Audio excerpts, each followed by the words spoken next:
ইফতারের বাজার করে বাড়ি ফেরার পথে দুর্ঘটনা শ্রীভূমির চোরগোলায়।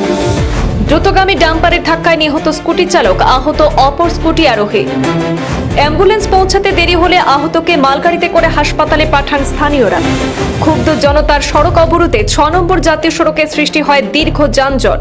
আশঙ্কাজনক অবস্থায় আহতদের শিলচর মেডিকেল কলেজে রেফার করা হলে পথে প্রাণ হারান গুলজার হোসেন। শ্রীভূমি জেলার ৬ নম্বর জাতীয় সড়কের চোরগোলা এলাকায় এক সড়ক দুর্ঘটনাকে কেন্দ্র করে আজ শনিবার উত্তপ্ত পরিস্থিতির সৃষ্টি হয়। দ্রুতগামী একটি ডাম্পারের ধাক্কায় নিহত হন স্কুটি চালক এবং আহত হয়েছেন অপর স্কুটি আরোহী। জানা গেছে, চোরগোলা থেকে ইফতারের বাজার সেরে নিজ বাড়ি জবাইনপুরে ফেরার পথে গুলজার হোসেন নামের যুবক তার স্কুটির পেছন দিক থেকে তীব্র গতিতে আসা TR05L 1513 নম্বরের একটি ডাম্পার AS11T 8019 নম্বরের স্কুটিটিকে সজোরে ধাক্কা দেয়। এতে স্কুটি চালক গুলজার হোসেন এবং তার সঙ্গে থাকা তার সহযাত্রী গুলজারের কাকাতো ভাই জমশেদ হোসেন গুরুতরভাবে আহত হন। এই দুর্ঘটনার পরই স্থানীয় বাসিন্দারা ছুটে এসে তড়িঘড়ি খবর দেন পুলিশ এবং অ্যাম্বুলেন্সে। তবে অ্যাম্বুলেন্স ঘটনাস্থলে পৌঁছাতে দেরি হলে আহতদেরকে উদ্ধার করে মালগাড়িতে করে দ্রুত করিমগঞ্জ সিভিল হাসপাতালে পাঠিয়ে দেন স্থানীয়রা।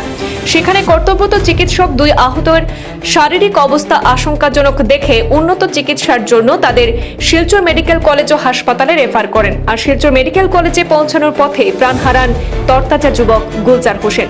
তবে অপর যুবক বর্তমানে শিলচর মেডিকেল কলেজ হাসপাতালে চিকিৎসাধীন অবস্থায় রয়েছেন বলে জানা গেছে। জানা যায়, নিহত যুবক গুলজার ব্যবসায়িক সূত্রে মণিপুরে থাকতেন।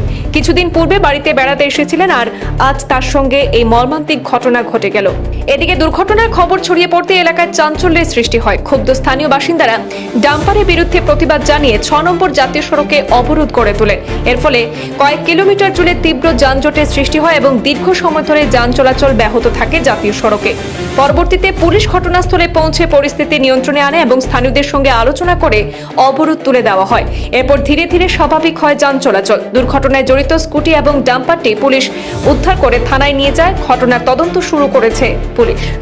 আমরা সবগুলাতে বাংলাতে নামাজওয়ার আওয়ার সময় তারা ক্রস করে যাচ্ছি টিপার বেরোটা খুব বাল্লাবাল্লি করছে তারে খুব করার পরে তারারে আমরা ক্রস করে যাইছি আইয়া সবগুলাতে ইয়া নিচে আই আমরা গাড়ি আমরা বাইকটা পাইছি তামানি পরে তারা উপরে আইসি শোনা গেছে যে এক্সিডেন্ট হয়েছে বাদে উপরে আইসি আমরা উপরে আওয়ার পরে দেখছি তারা আমার পাতি যারে টায়ার নিচে পালায় পরে ড্রাইভারটা আমরা আইতে ড্রাইভারটা বাইক গেছে তার লগর টিপার আর একটা ড্রাইভার আছে তারে ঘরে তৈছে টিপার এপুয়াত রয়েছে তার গাড়ির নাম্বার জানা আছে? গাড়ির নম্বরটা জানা নাই। আমরা কয়জন আছিল? তারা দুইজন আছে। নাম কি তাই? গুলজার আহমদ একটা আর সমজাল উদ্দিন একটা। বাড়ি কই তারা? চলগুলো জবানপুর। তারা কই থেকে আওয়াজ লাগছে? তারা বাংলা তারা আমার কাছে। আর ট্রাকটা কই থেকে আওয়াজ আছে? ও বাংলা থেকে। মানে ট্রাকটা কি তার পিছন দিয়ে মারছে নাকি? সামনে দিকে এই মাছ মানে মুখামুখি হয়েছে? মুখামুখি।